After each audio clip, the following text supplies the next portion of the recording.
தொழுகைக்கு போகும் பொழுது கை கால் முகத்தை எல்லாம் கழுவிட்டு போறோம்.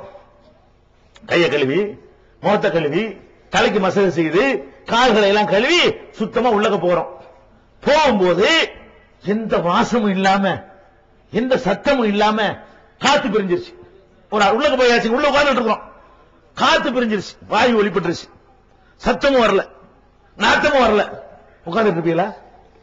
பள்ளியாசல் உட்கார்ந்து இல்லைங்க, அட ஏவட்ட மக்கள் வாசமும் இல்ல, சத்தமும் இல்ல, நம்ம பாட்டுக்கு ஒழுங்கு இருக்கிற மாதிரி தொழுது போயிருவோம் அப்படின்னு யாராவது வாழ்க்கையில் என்னைக்கா செஞ்சிருப்பீங்களா? அல்ல நாளைக்கு இப்படி வந்து செய்ய முடியுமான்னு சிந்திச்சு பாருங்க.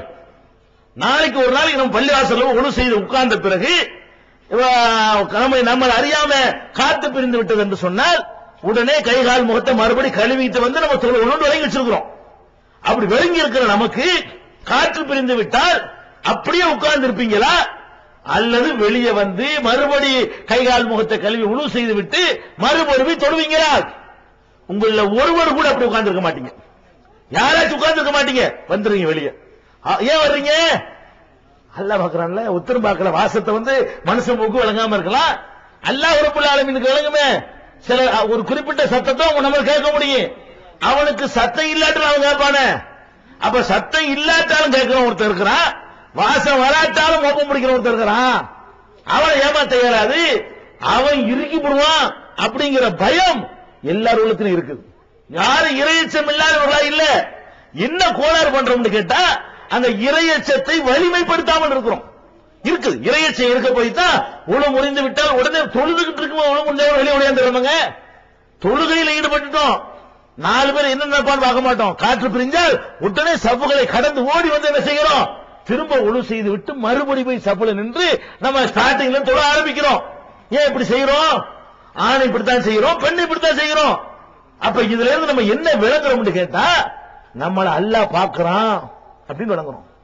அது தொழுகையில தக்பீர் கட்டிருக்கிறீங்க, தக்பீர் கட்டிக்கிட்டு ஓதணும், அல்ஹம்துலில்லாஹி ரப்பில் ஆலமீன் ஓதணும். அதுக்கு பதிலா ஏதோ சினிமா பாட்டை முன்முணுக்கிறீங்க, யாரா பார்க்குவானா? சத்தம் போட்டு ஓதுனா அடுத்தவன் கேட்பான். தக்பீரை கட்டி பாட்டு படிக்க போனோமா, பாட்டு படிச்சா அச்சத்துக்கு தெரியாது, பக்கத்துல உள்ளவங்களுக்கு தெரியாது, நீங்க பாட்டு படிக்கலாம். ஒரு நாள் படிப்பு தைரியம் உங்களுக்கு சொல்லுங்க, யாருக்காவது முடியுமா? அது அப்படி செய்ய உங்க மனசு இடம் தருமாங்க? தராது. ஏன் பாக்குறான், என்ன கெதி ஆகுறது, பாட்டு படிச்சுட்டோம்னு சொன்னா என்ன கெதிக்கு ஆகுறதுங்கிற பின்னி போட மாட்டான் அப்படிங்கிற அளவுக்கு பயம் இருக்கா இல்லையா?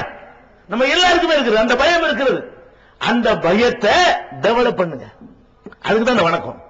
அந்த வணக்கத்தை எல்லாம் எது கடமையாக்கி இருக்கிறான்னு கேட்டா, இறைவனுடைய அச்சத்தை இப்படி நினைச்சு பார்க்கணும். அன்னைக்கு நோன்பு வைத்துக் கொண்டு நமக்கு சொந்தமான உணவை கூட நம்ம சாப்பிடாம இருந்தோமே, அது அல்லாஹ் பாப்பாங்கிறதுக்காக தவிர்த்து இருந்தோமே. இன்னைக்கு வந்து 1 கிலோவுக்கு 900 கிராம் கொடுத்து 100 கிராம் அடிக்கிறோம் அடுத்தவன், இதை அதை அல்லாஹ் பார்க்க மாட்டானா? இப்படி நினைத்தால் நீ மோசடி செய்வியா? ஓன் சோத்தை திங்கிறதுக்கு அல்லாஹ் வந்து கட்டுப்பாடு போடும்போது சாப்பிடாம இருக்கிற, சோறு உன்னுடையது, வீடு உன்னுடையது, நீ மாத்திரம் இருக்கிற, யாருக்கு தெரியாது. அப்படி இருந்து நோம்பு என்ற ஒரு காரணத்திற்காக உன்னுடைய உணவை நீ தொட்டு பார்க்கவில்லை. அப்ப எப்படி பண்ணி அர்த்தம் உணவை பார்ப்ப? இதை பார்க்கிற அல்லாஹ் வந்து நீ செய்யற கலப்படத்தை பார்க்க மாட்டானா? நீ செய்யற மோசடியை பார்க்க மாட்டானா? அதுக்கு தண்டிக்கிற அல்லாஹ் இதுக்கு தண்டிக்க மாட்டானா? இப்படி நினைச்சு பார்த்தா நம்மள்ட்ட எப்படிங்க நாணயமின்மை வரும்? எப்படி நம்ம எப்படி ஒருத்தர் அநியாயம் செய்வோம்? நம்மள வந்து அடுத்தவனுக்கு எப்படி ஒரு கேடு வரும்? அப்ப இறைவனை அங்கோடு நிறுத்திக்கிறாம இன்னும் கொஞ்சம் டெவலப் பண்ணுங்க. புது மாப்பிளையும் புது பொண்ணும் அப்பதான் கல்யாணம் பண்ணிருக்காங்க, 10 நாள் ஆச்சு, நோம்பு வச்சிருக்காங்க. புது மாப்பிள்ளை புது பொண்ணை விட்டு எல்லாம் போயிட்டாங்க. பகல் நேரம் பண்ணுவானா? 2 பேரும் நோம்பு வச்சிருக்காங்க. 2 பேரும் நோம்பு வைத்திருக்கக்கூடிய நேரத்தில் கணவன் மனைவி, அவருக்கு ஹலாலாக்கப்பட்டவள், அவளுக்கு அவன் ஹலால், அவனுக்கு அவள் ஹலால், என்ன வேணாலும் செய்து கொள்ளலாம். ஆனாலும் தொடுவானா? சும்மா தொடுவாங்க, அதான் செய்வானே தவிர அவன் அந்த எந்த காரியத்தை நோம்பு வைத்துக் கொண்டு செய்யக்கூடாதோ அதை அவனும் செய்ய மாட்டான், அவளும் செய்ய மாட்டான். ஏன்? பார்த்துட்டு இருக்கான்ல, யாருன்னா இல்லையே, நம்ம ஜாலி பண்ணலாம இருக்க முடியுமா? இருப்பானா? இருக்க மாட்டான். என்ன செய்வான்? மாடி அல்ல என்ன கிரிக்க ஆகுறது, நம்ம பிடிச்சி நரகத்தில் போட்டா என்ன ஆகும்? அதுக்கு தானே பயப்படுறோம். அப்ப என்னுடைய மனைவியை, என்னுடைய கணவனை நான் தீண்டுவதற்கு அல்லாஹ்வுக்கு பயந்து நான் விலகிக் கொள்கிறேன் என்று சொன்னால் அடுத்தவன் பொண்டாட்டிய, அடுத்தவனுடைய புருஷனை, அல்ல எனக்கு சொந்தமில்லாதவனை நான் எப்படி நாடுவேன், நான் எப்படி தீண்டுவேன், நான் எப்படி தொடுவேன் அப்படின்னு விளங்கிட்டான்னு சொன்ன முடிஞ்சு போச்சு. அதான் இறையச்சம். நீ அடுத்தவன் என்ன செய்ய நோம்பு வைக்கிறான், பொண்டாட்டி கூட தொடமாட்டான் ரமலான் முடிஞ்சா யார வேணாலும் தொடுவானா. ரமலான்ல கட்டின பொண்டாட்டி கூட தொடமாட்டாங்களா, ரமலான் முடிஞ்சு போச்சுன்னு வைக்கிற அவங்க எங்க வேணாலும் போவாங்களாம், யாரும் கேட்க கூடாதான். அப்ப இது பேர் இறையச்சம் இல்ல. இறையச்சம்னு சொன்னா இதெல்லாம் இறையச்சத்தை உண்டாக்குற கருவி. தொழுகை என்பது இறையச்சத்தை ஏற்படுத்தக்கூடிய சாதனம், நோன்பு என்பது இறையச்சத்தை வளர்க்கக்கூடிய சாதனமே தவிர அது இருந்தா இறையச்சம் இல்ல. இன்ன ஸலாத்த தன்ஹா அனில் ஃபஹ்ஷாஇ வல் முன்கர். தொழுகை என்பது என்னன்னு அல்லாஹ் குர்ஆன்ல சொல்றான். தொழுகை என்பது தீமையான காரியங்களில் இருந்தும் அருவருக்கத்தக்க காரியங்களில் இருந்தும் ஒருவனை தடுக்கும். அதுதான் தொழுகைங்கறான்ல. நம்மள தடுக்கலையா? தொழுகிறதுக்கு முன்னாடி வரதட்சணை வாங்கணும். தொழுகையாளியா ஆகுறதுக்கு முன்னாடி வரதட்சணை வாங்கணுமா? தொழுகையாளியா ஆயிட்டா வரதட்சணை வாங்க கூடாது. அந்த தொழுகை உங்களை வரதட்சணை வாங்குவதை தடுக்க வேண்டும்.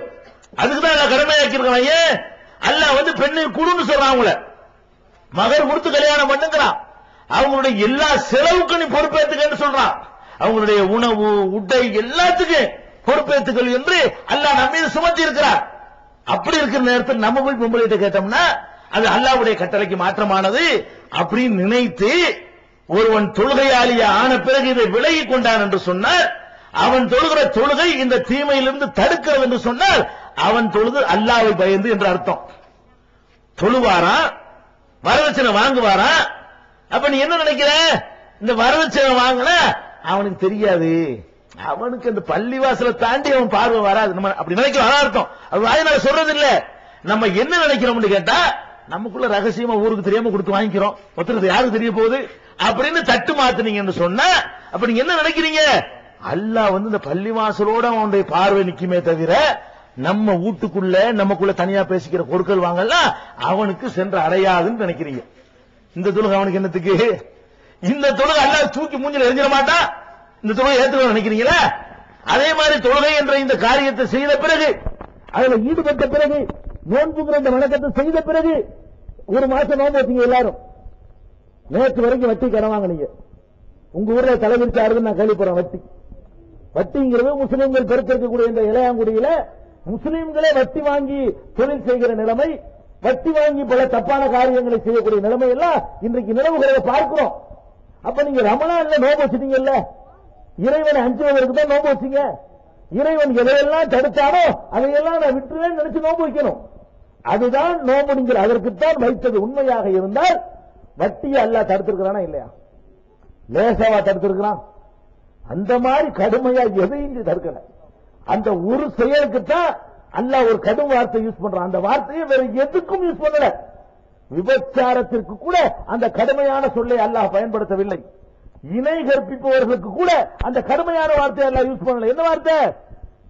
என்னோட யுத்தத்துக்கு ரெடி ஆகிக்கிறாங்களாம். வட்டி வாங்குறான்னு சொன்னா அல்லாஹ்வோட போருக்கு ரெடி ஆயிட்டவா வாடா பாப்போங்கிறான். என்னோட சண்டைக்கு வாடாங்கிறான். எவனாச்சும் வட்டி வாங்கினு சொன்னா அது எனக்கு எதிராக நீ தொடுக்கிற யுத்தம், போர் பிரகடனம், என்னோடு நேர மோத தயார் அறிவிக்கிற நீ என்ன செய்ய? வட்டி வாங்கல. என்னைக்கு நீ வட்டி வாங்குகிறாயோ அதுக்கு என்ன அர்த்தம் என்ற நான் அல்லாஹ் சொல்றான்.